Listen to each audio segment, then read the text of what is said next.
fresh, I rock well.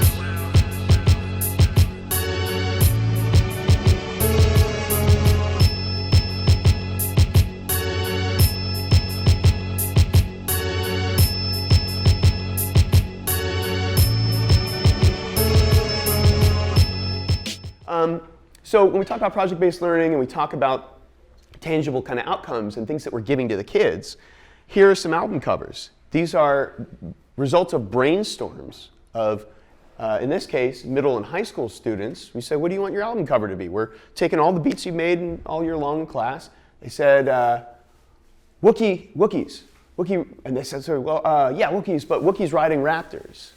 And fire and explosions and the Golden Gate Bridge in the background because we're in the Bay Area. So it was this really interesting kind of group process. And thus was born Wookiee Raptor Beats. In the case of Hemlock Beats, it actually started with a student who was not terribly engaged in the beat making process at school. She was in the back of class drawing, didn't really want to make beats. And so we try to be flexible. You know, in hip hop you have to adapt, you have to freestyle and be flexible. So I said, her name was Glendy. I said, hey, Glendy, that's amazing. Because she drew this part right here, Hemlock Beats. She had drawn her name, Glendy, in this kind of graffiti-style bubble letters. I said, hey, Glendy, it seems like beat making isn't really your thing. I don't really want to make you do that. I mean, I want you to do it and learn some of it, but let's have you do something you're interested in. Do you want to help design the album cover? Yeah, sure. Okay, cool. Listen, October 27th, you got 3 weeks. I need you to draw the name of the album, and we'll establish the name with the group.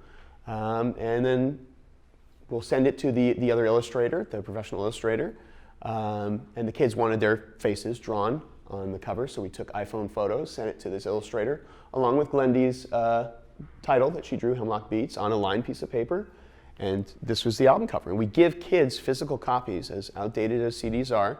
We're still doing that, because I think it's important for them to have a concrete physical object. And again, for some of the more psychoanalytically oriented folks in here, a transitional object, something that, like a piece of memorabilia, something that encapsulates the experience and holds their music, the music that they've made. And we put it up on the internet for free download so they and everyone else has access to it. This is from our Beats for Lunch program, which we've been doing for 5 years at West Oakland Middle School. You can see West Oakland Middle School here in the background. And it started with someone saying, we should do hot sauce beats. I said, well, what's that look like? A hot sauce beat container and a guy whose eyes are on fire and head's on fire, and a phoenix with Beats headphones. So that's what Phoenix is wearing Beats headphones. And eating a Beats sandwich. Okay, cool. And a microphone, an arm, just a microphone, and it's got a Phoenix tattoo on it, and the little cartoon bubble text here took a little bit of negotiation and kind of back and forth, but again, it was a pro-social group process. And there was some not so pro-social moments in it, where ideas were exchanged and perhaps some criticisms were levied, and that's an opportunity for us to work on more effective communication. And we can also say, look, do you think Drake and his producer 40 go into the studio and fight? They have to work together, right? So we have to work together as a team. To be fresh, I rock well.